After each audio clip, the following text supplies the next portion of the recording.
नमस्कार साथियों, स्वागत है आपका कक्षा 10 लोकतंत्र की क्लास में।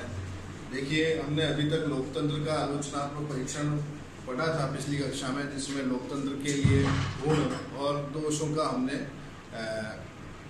अध्ययन किया था। आज हम लोकतंत्र की सफलता के लिए कुछ आवश्यक परिस्थितियां होती है कि इन परिस्थितियों के अंदर ही लोकतंत्र सफल हो सकता है, कि ये परिस्थितियां यदि किसी देश में निर्मित हो तो वहां हम कह सकते हैं कि यहाँ लोकतंत्र अपनी सफलता प्राप्त कर सकता है। देखिए, फर्स्ट जो है, प्रथम जो परिस्थिति है वह है शांति तथा व्यवस्था। देखिए, किसी भी देश में यदि शांति और व्यवस्था अच्छी तरह से नहीं होगी तो वह देश तरक्की या उन्नति नहीं कर पाएगा। जब तक देश पर किसी बाह्य युद्ध या आंतरिक कलह का वातावरण रहेगा तो ऐसे देश में लोकतंत्र सफल नहीं हो सकता। इसलिए सबसे मुख्य चीज जो है कि लोकतांत्रिक देश के अंदर जो सबसे पहली कंडीशन है वह है शांति तथा व्यवस्था उस देश में होनी चाहिए। फिर दूसरी बात है कि सुदृढ़ अर्थव्यवस्था। देखिए, सबसे पहले किसी भी राष्ट्र को विकसित होने में, उसकी तरक्की के लिए सबसे बड़ी बात है कि उस देश के साधन संसाधन सक्षम हो और वहां की अर्थव्यवस्था सुदृढ़ हो, तभी वह अपने निवासरत जनसंख्या का अच्छी तरह से भरण पोषण हो पाएगा उस राज्य का। इसलिए और वहां के कृषि धंधे, उद्योग धंधे, व्यापार, तरह तरह के जो उत्पादन के जो संसाधन है, रोजगार के जो संसाधन है, उनकी समृद्धि के लिए भी सुदृढ़ अर्थव्यवस्था उस देश में होनी आवश्यक है। उसके बाद हम देखते हैं आर्थिक समानता की स्थापना। देखिए, आर्थिक समानता, प्रत्येक वर्ग को अपना रोजगार प्राप्त करने का पूर्ण अधिकार होना चाहिए तथा यदि किसी देश में गरीब और अमीर ये दो वर्ग ही होंगे तो इन दोनों में आपस में मतभेद बढ़ता जाएगा, जिससे क्या होगा कि देश के अंदर अर्थव्यवस्था में सुधार नहीं हो पाएगा और परस्पर वर्ग संघर्ष की स्थिति बन जाएगी।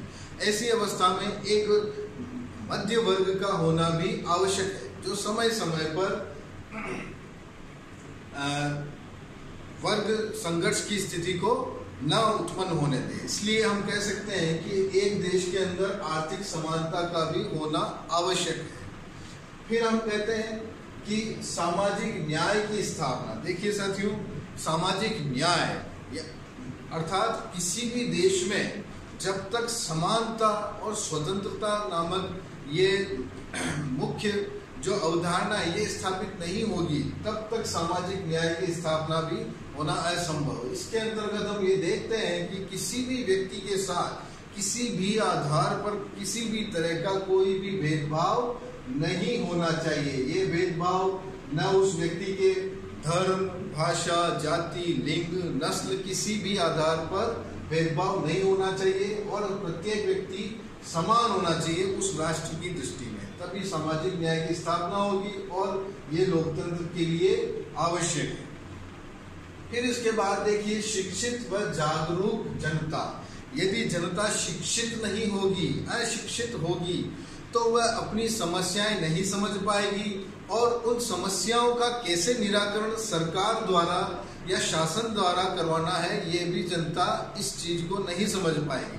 इसलिए लोकतंत्र की आवश्यक परिस्थिति है कि लोकतंत्र के अंदर जनता शिक्षित हो और जागरूक हो, ताकि वह अपने अधिकारों के प्रति भी जागरूक हो सके और अपने देश की अर्थव्यवस्था, सामाजिक न्याय तथा अन्य जो भी मैंने ऊपर जो बताए हैं, इन परिस्थितियों को सही ढंग से उत्पन्न ही न होने दे, जिससे कि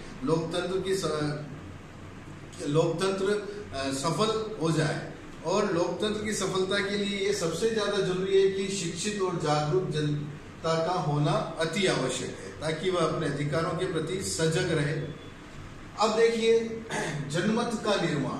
जनमत का निर्माण कैसे होता है कि जनता अपनी समस्याओं को सरकार के विभिन्न अंगों द्वारा जनमत करके इसको सफल बना सकती है। जैसे कि प्रेस, साहित्य, दूरदर्शन, रेडियो, इनके ऊपर ये अपने जनमत या अपने सुझाव सरकार तक भी पहुंचा सकते हैं और सरकार के सुझाव भी स्वयं जान सकते हैं। और किसी ऐसे विषय पर जिस पर निर्णय लेने में कठिनाइयां हो तो जनता सरकार को समय समय पर सुझाव परामर्श देकर भी जनमत संग्रह द्वारा लोकतंत्र व्यवस्था को मजबूत बना सकती है। इसके बाद हम देखते हैं कि नागरिक, नैतिक व राष्ट्रीय चरित्र। देखिए, चरित्र ये सबसे मुख्य है लोकतंत्र के अंदर। जनता का चरित्र कैसा है, जनता वहाँ की कैसे व्यवहार करती है, इसके लिए जरूरी है कि जनता में नैतिकता के भाव हो, राष्ट्रीय चरित्र राष्ट्र के प्रति समर्पित हो, राष्ट्रभक्ति की भावना रखते हो, तथा इनके अलावा जो भी इनके विपरीत जो गुण होते हैं वो लोकतंत्र की व्यवस्था को चौपट कर देते हैं। इसलिए वहाँ की जनता को अपने नैतिक और राष्ट्रीय चरित्र को उच्च स्तर तक ले जाना होता है और एक दूसरे के प्रति मेल भाव, भेदभाव को मिटाकर मेल भाव रखना चाहिए, मिलनसार व्यक्तित्व होना चाहिए, उनके आपस में सहयोग की पूरी एक दूसरे को सहयोग कर सके ऐसी व्यवस्था होनी चाहिए। उसके बाद देखिए, सत्ता का विकेंद्रीकरण। सत्ता का विकेंद्रीकरण यानी सत्ता को अपने अलग अलग अंगों में बांट दिया जाना या अपने से निचले अंगों में भी थोड़ी थोड़ी शक्तियों का संचार कर देना। देखिए, सत्ता के विकेंद्रीकरण के अंदर हम देखते हैं कि यदि सत्ता एक ही हाथ में होगी तो हो सकता है उस सत्ता का कुछ गलत उपयोग हो जाए, शासक निरंकुश हो जाए। इसलिए सत्ता का विकेंद्रीकरण होना जरूरी है। इसका सबसे अच्छा उदाहरण है स्थानीय स्वशासन। स्थानीय स्वशासन सरकार का जो सबसे नीचे वाला जो वर्ग है, जैसे कि नगरीय शासन हुआ या ग्रामीण शासन हुआ, इसके अंदर भी सत्ता का आवंटन हो जाता है या आवंटन करना पड़ता है लोकतंत्र की सफलता के लिए। अब देखिए, स्थानीय स्वशासन यानी नगरीय निकाय, ग्रामीण निकाय, ये अपने अपने स्तर पर उस पर्टिकुलर क्षेत्र के लिए कुछ अच्छी नवीन योजनाएं का निर्माण करते हैं, अच्छी नीतियां बनाते हैं, जिससे कि हर पिछड़े हुए वर्ग को या हर निम्न वर्ग के व्यक्ति को अच्छी सुविधाएं मिल जाए और योजनाओं का उन्हें भी परस्पर लाभ मिल जाए। अब देखिए, नागरिक स्वतंत्रताएं। किसी भी देश के नागरिक को स्वतंत्रताएं प्राप्त होनी चाहिए और वह स्वतंत्रताएं जैसे जीवन जीने का अधिकार, अपना रोजगार स्वयं चुनने का अधिकार, आजीविका कमाने का अधिकार, किसी भी देश में इधर से उधर घूमने का अधिकार, तरह तरह की स्वतंत्रताएं उस देश में नागरिकों को प्राप्त होनी चाहिए, जो ही लोकतंत्र की सफलता के लिए आवश्यक शर्त हो सकती है। अब देखिए, किसी भी देश की लोकतंत्र की सफलता के लिए उस देश का संविधान लिखित होना चाहिए और वहाँ की परंपराएं लोकतांत्रिक होनी चाहिए। ये लोकतांत्रिक परंपराएं ही समाज कल्याण के उद्देश्य को पूरा करती है और संविधान लिखित होना चाहिए और संविधान की भाषा स्पष्ट होनी चाहिए तथा संविधान में यदि संशोधन भी करना पड़े तो ये संशोधन कठोर प्रक्रिया द्वारा होना चाहिए, तभी लोकतंत्र सफल हो सकता है। अब देखिए, स्वतंत्र व शक्तिशाली न्यायपालिका, ये भी लोकतंत्र की सफलता के लिए आवश्यक शर्त है। जब तक न्यायपालिका स्वतंत्र और निष्पक्ष न्याय नहीं कर पाएगी तब तक लोकतंत्र की सफलता में भी संदेह रहेगा। इसलिए न्यायपालिका का शक्तिशाली होना भी जरूरी है। तो संविधान द्वारा न्यायपालिका को पूर्णतः निष्पक्ष और स्वतंत्र तथा न्याय करने के लिए उन्हें संविधान ने शक्तियां दी है, ऐसी न्यायपालिका। ठीक है। अब देखिए, योग्य व निष्पक्ष कर्मचारी। योग्य व निष्पक्ष यानी सरकारी अधिकारी जो होते हैं वो योग्य होने चाहिए और निष्पक्ष होने चाहिए।